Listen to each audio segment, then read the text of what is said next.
विश्वास जो है वो दो श्रेणी में मेरी दृष्टि से कहा जावे। एक आत्मविश्वास और एक मन का विश्वास। दोनों विश्वास ही है, लेकिन दोनों विश्वास में बहुत ज़्यादा अंतर है, बहुत ज़्यादा तफावत है। दोनों के बीच में बहुत देरी का अंतर है। मन जो विश्वास करता है वो मिथ्या के ऊपर विश्वास करता है, झूठ को सच में साबित करने की कोशिश के लिए मन लग जाता है। आत्मा जो आत्मिक विचार कहते हैं वो हमेशा सत्य को ही प्रस्थापित करते हैं। आत्मविचार में सत्यता ही परिपूर्ण होती है। मन का विश्वास जो दृश्यमान है, जो नाशवंत है, जो कभी शाश्वत में रूपांतर नहीं हो सकता है, इसके ऊपर मन लगा रहता है विश्वास करने में, जो अंत में आखिर में वो झूठ साबित होता है, मिथ्या साबित होता है। क्योंकि मन का काम ही यही है। बाह्य मन जो है स्थूल जगत के साथ जुड़ा हुआ है, वो मन का काम ही यही है कि मिथ्या को सत्य में सत्य प्रस्थापित करने का मन लगा रहता है सतत निरंतर।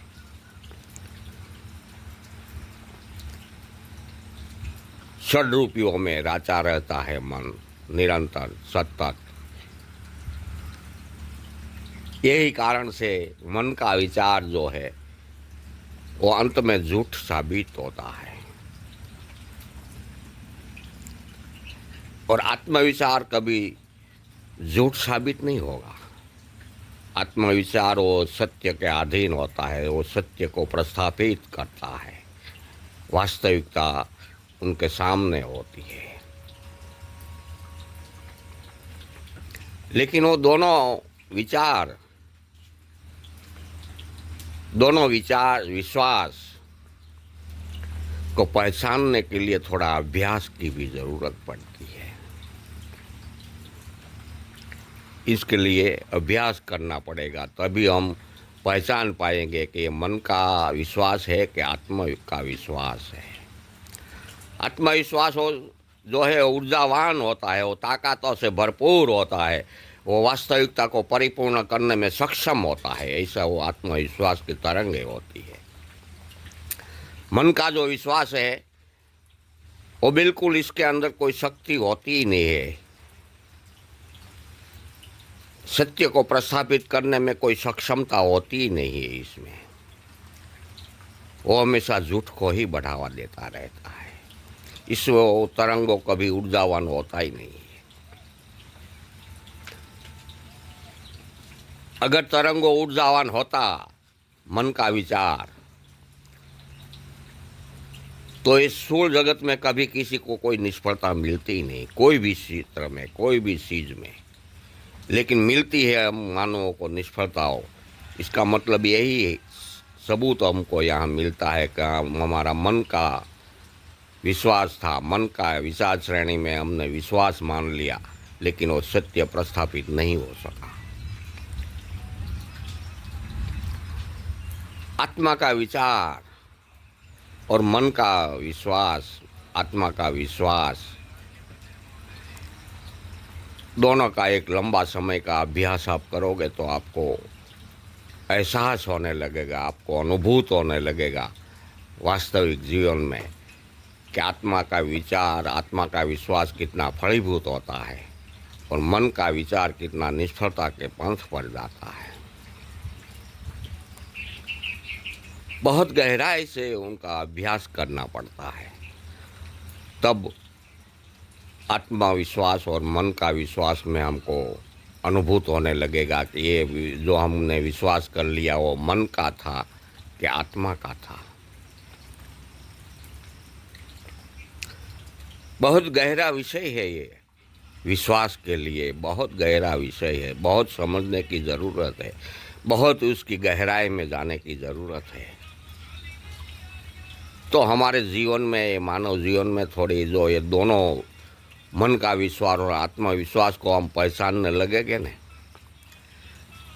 तो हमारा मानव जीवन सार्थक होने लगेगा। हमारा मानव जीवन हर क्षेत्र में ऊंचाइयों का शिखर हासिल करने लगेगा। हर विषय में उनको सफलता मिल नहीं पाएगी। लेकिन दोनों को जानने के लिए अभ्यास करना पड़ेगा, उनको गहराई में जाना पड़ेगा। जो मानव इसका अभ्यास करते हैं ना, उनका जीवन सार्थक ही हो जाता है। हम देखते आए सामान्य जीवन में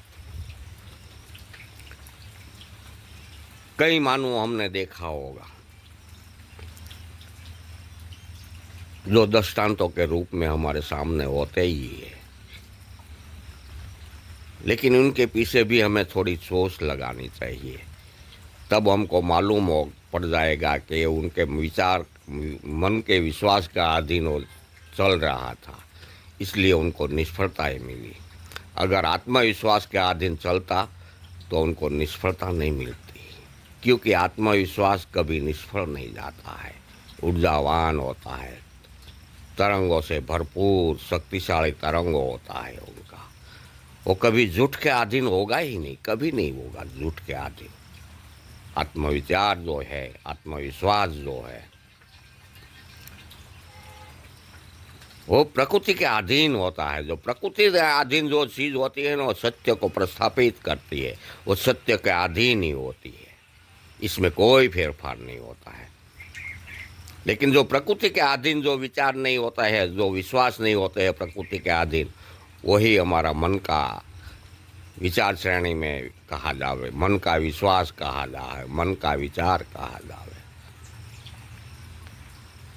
ये सभी जानना बहुत ज़रूरी है, तभी हम हमारा जीवन ज़रूर सार्थक कर पाएंगे।